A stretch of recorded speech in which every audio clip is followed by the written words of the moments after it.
माया अपने स्वरूप में आपको वापस लाने का प्रयास करती है, आपको अपने स्वरूप से परिचित करवाती है। और जब तक जीव स्वयं के स्वरूप से परिचित नहीं होता, अनंत काल से भटकता है, भटकता था, भटकता रहेगा। तो सबसे बड़ा अन्याय कौन कर रहा है? मायाबद्ध जीव स्वयं से कर रहा है।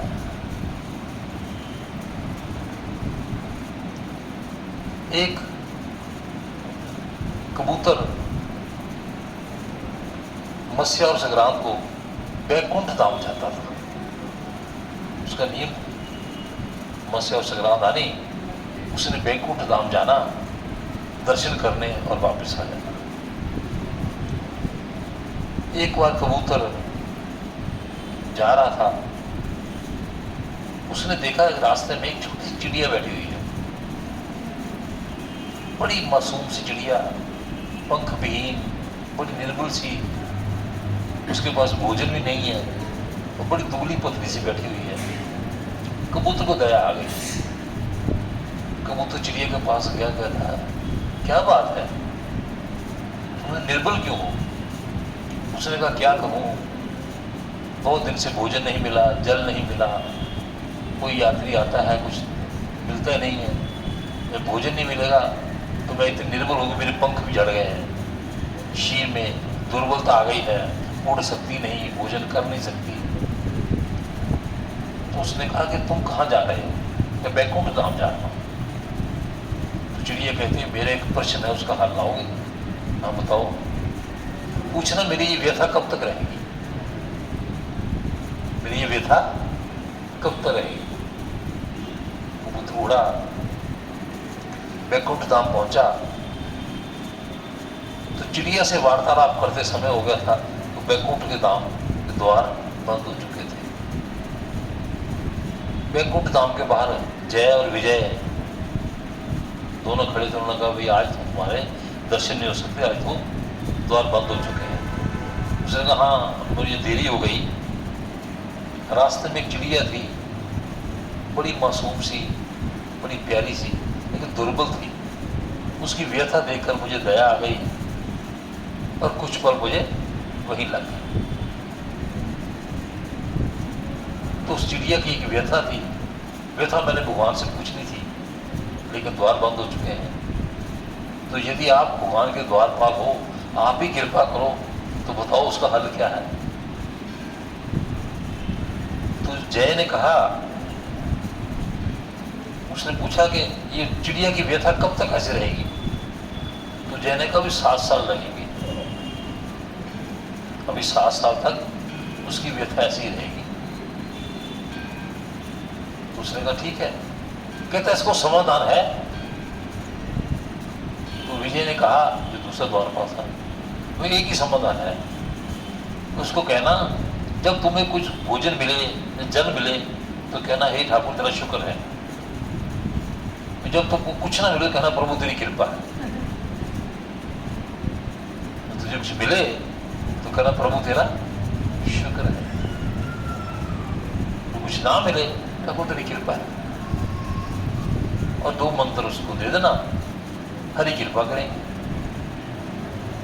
जैसे ही कबूतर वापस आया, चिड़िया इंतजार कर रही थी। चिड़िया ने पूछा, मेरा प्रश्न पूछा था? तो कबूतर ने सारी वृत्तांत सुनाया कि कहा प्रभु तो नहीं मिले, कि तुम्हारी व्यथा भी 7 साल चलेगी, चिंता मत करो, लेकिन उस कृपा निधान का आसरा ले लो।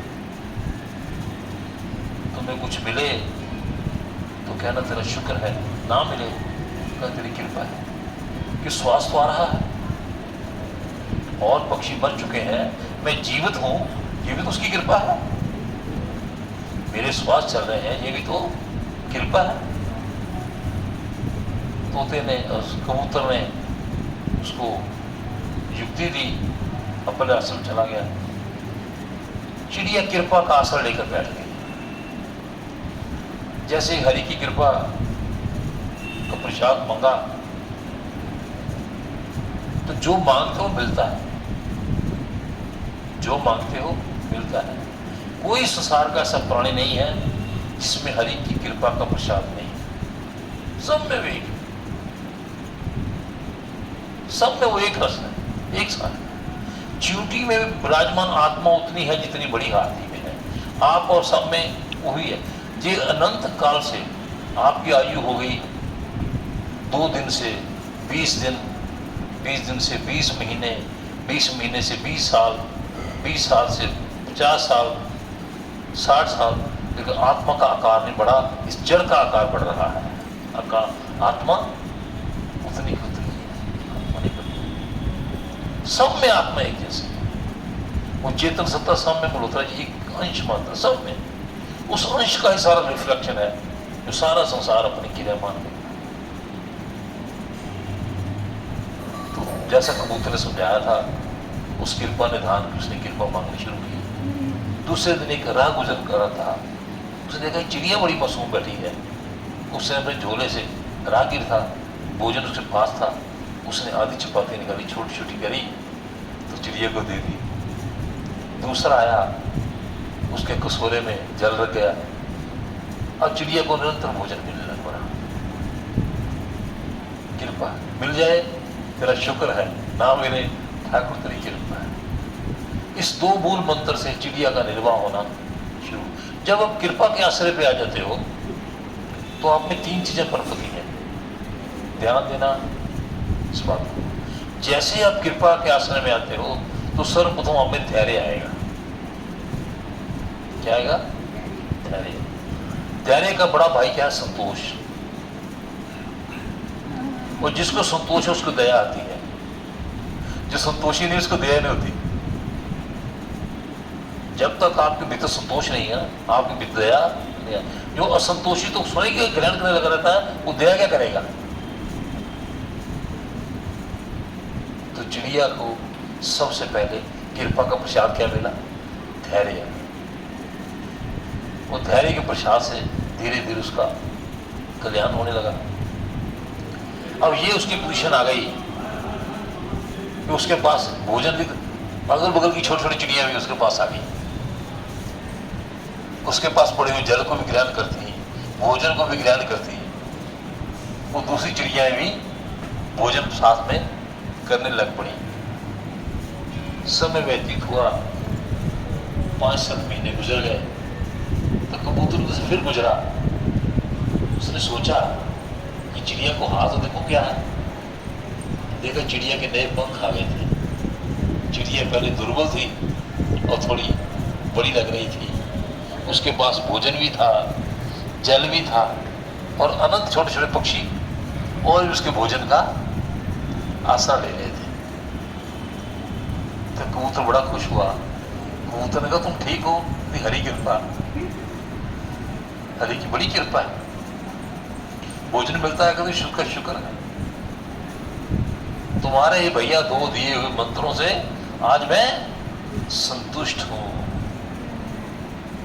आज मैं संतुष्ट हूं। कबूतर बड़ा प्रसन्न हुआ और बैकुंठ धाम जा रहा था।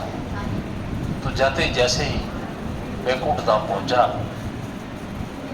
तो जय विजय को देखकर कहता है कि एक मेरा प्रश्न अधूरा रह गया। तो पूछो।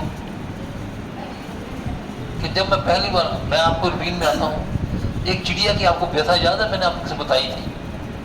वो चिड़िया बड़ी निर्बल थी, बड़ी दुर्बल थी, उसकी हालात बड़ी चिंताजनक थी। तो आपने कहा था अभी उसको, उसकी व्यथा ठीक होने में 7 साल लगेंगे।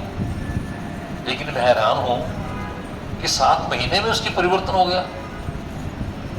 तो विजय कहता है कि ठाकुर की कृपा का कोई समय नहीं होता, ठाकुर की कृपा की मौज होती है। प्रभु की कृपा की मौज है, प्रभु की कृपा को समय नहीं है, कृपा की मौज है। जिसने इस मौज को जाना, जिसने इस मौज को पहचाना, उसकी कृपा में जो आ गया वो स्वयं से न्याय करता है। मायावत जीव स्वयं से भी अन्याय करता है, दूसरों से भी अन्याय करता है। और जैसे माया के प्रभाव से जीव निकलता है,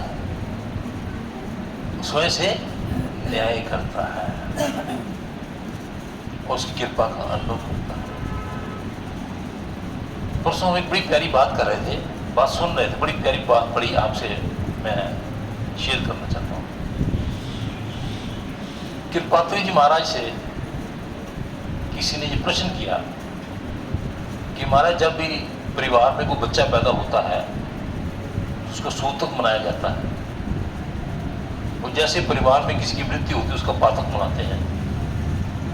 तो ये बताइए, जिनके माता पिता वृद्धाश्रम में शरीर त्याग करते हैं उनका पातक कब समाप्त होता है?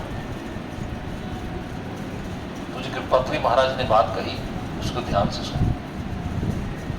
उन्होंने कहा कि जिस परिवार का माता पिता वृद्धाश्रम में प्राण त्यागता है उसका पातक कभी समाप्त नहीं होता, उसका पातक कभी समाप्त नहीं होता। उसके हाथ का शिव जी जल ग्रहण नहीं करते, अर्थात उस प्राणी के जप तप पूजा पाठ सब किए व्यर्थ हैं जिसके माता पिता वृद्धाश्रम में अपना जीवन व्यतीत करते हैं। सनातन तो कृपात्री जी महाराज ने ये बात कही थी, हम अपना एक अनुभव सुनाते हैं। आपने सुना पंजाब के बड़े अच्छे संत हितविलासी जी। हितविलासी जी गुरु थे लाला जगत नायक के। लाला जगत नायक गुरु थे हितविलासी जी, पंजाब के बड़े अच्छे संत हुए। आप शायद कुछ नए बच्चे तो नहीं, आप लोग पुराना उनके नाम से परिचित हो गए। तो लाला जगत नायक जी ने प्रथम बार जलंधर में छोटा सा एक वृद्धाश्रम का निर्माण करवाया। उसके उद्घाटन के लिए हितविलासी जी को बुलाया। तो जैसे हितविलासी जी पहुंचे तो हमारा इसका उद्घाटन कीजिए। तो हितविलासी ने जैसे उसका रिबन काटा तो लिखा था वृद्धाश्रम।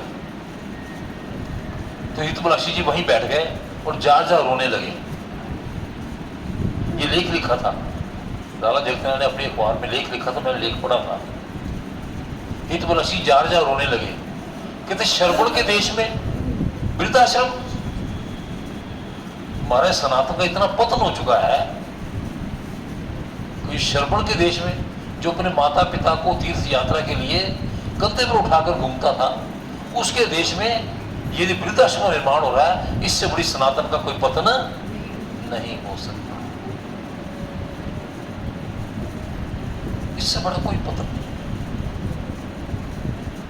जिन परिवारों के बच्चे अपने माता पिता को वृद्धाश्रम भेजते हैं उनसे बड़ा पापी कोई दूसरा संसार में नहीं।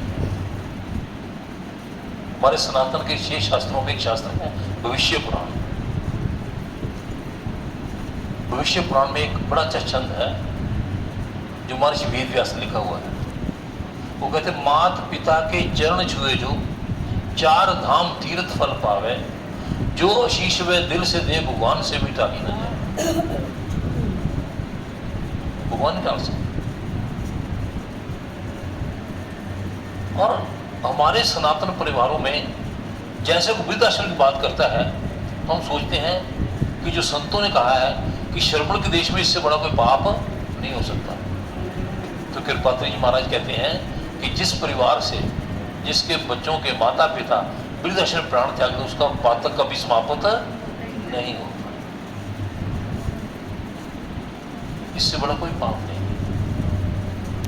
हमारे ज्योतिष शास्त्र में एक बड़ा अच्छा उपाय बताया जाता है कि जिसको शनि की साढ़सती आ जाए, जिस परिवार को शनि की साढ़सती आ गई, शनि का ढैया आ गया, वो चाहे शनिदेव के मंदिर में जाए, तिल मां तेल दे ना दे कोई फर्क नहीं, लेकिन सुबह उठकर अपने माता पिता को प्रणाम करता है, शनि उसको कुछ नहीं बिगाड़ सकता।